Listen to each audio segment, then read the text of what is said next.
Robert Redford has always been the ultimate lone wolf of the silver screen, a man who redefined the Hollywood leading man not through explosive emotion, but through a cool, reserved, and often impenetrable professional distance. While the world saw the effortless charm of the Sundance Kid, the reality behind the camera was often far more complicated. Redford was a perfectionist who valued spontaneity and a quiet, less is more approach to acting. When he encountered co-stars whose methods, politics, or personalities clashed with that philosophy, the results were often legendary on-set battles of will. Redford didn't move through Hollywood looking for friends. He moved through it looking for truth.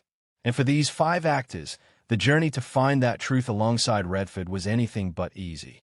The first and perhaps most famous professional friction in Redford's career occurred with Barbra Streisand during the filming of The Way We Were.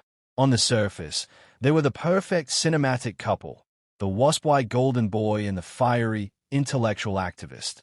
However, the production was a clash of titans from day one.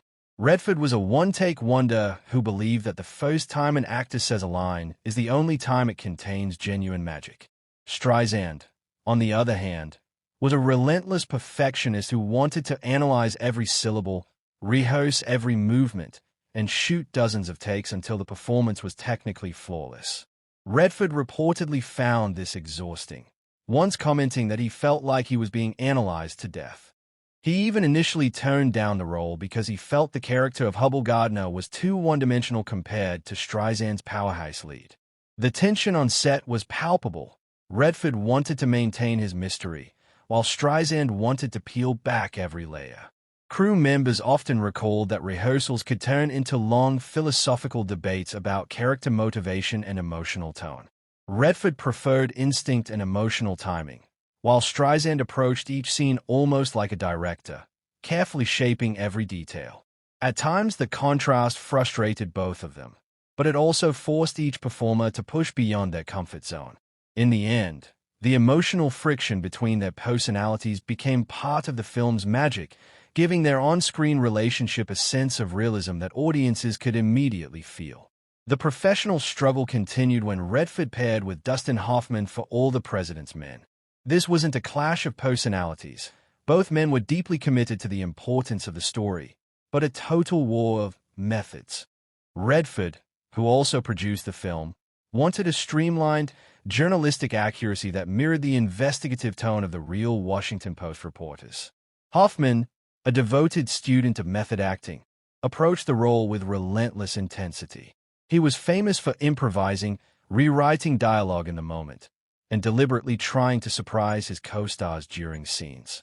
For Redford, who believed in carefully controlled emotional pacing, this unpredictability created constant tension.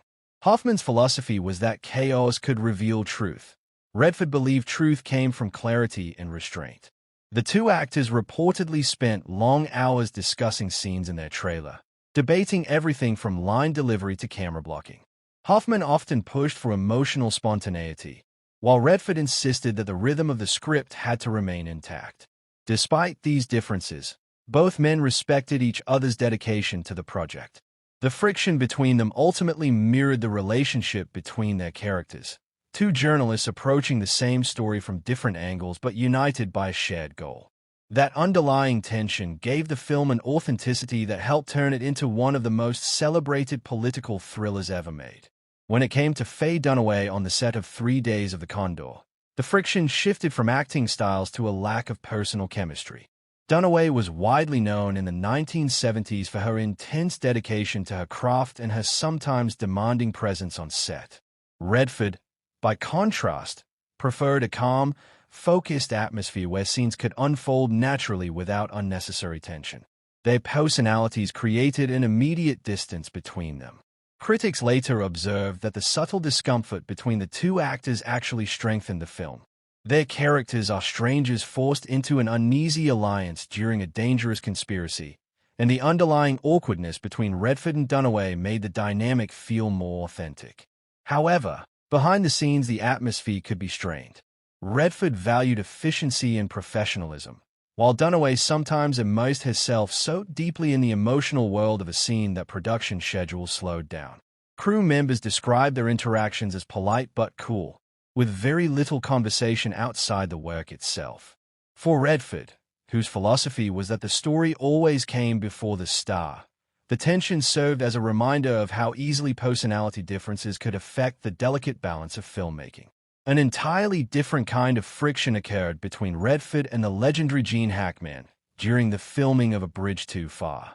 Hackman was known for a raw, blue-collar intensity that contrasted sharply with Redford's calm, almost aristocratic screen presence.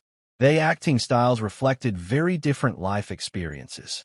Hackman built his career through years of small roles and relentless determination, while Redford had quickly become one of Hollywood's most recognizable leading men.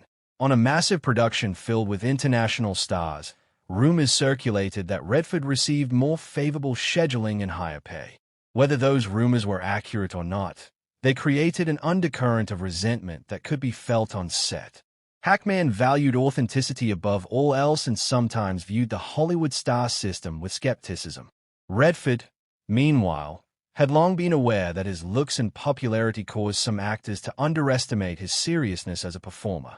The result was a subtle ideological divide between two men who respected the craft of acting but approached it from very different personal perspectives. Finally, we look at the quiet, distant collaboration between Redford and Meryl Streep on Out of Africa. Streep was already gaining a reputation as one of the most technically brilliant actresses of her generation. She approached each role with extraordinary preparation, mastering accents, physical gestures, and emotional nuance long before filming began.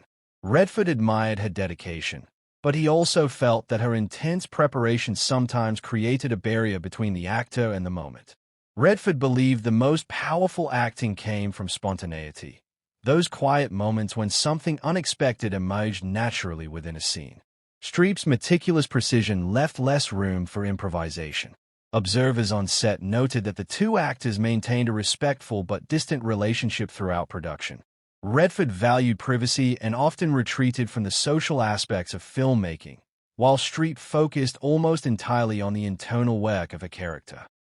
Despite the distance, their performances complemented each other beautifully on screen. The restrained emotional connection between their characters gave the film its haunting romantic atmosphere, proving that even when artistic philosophies differ, great actors can still create something unforgettable together.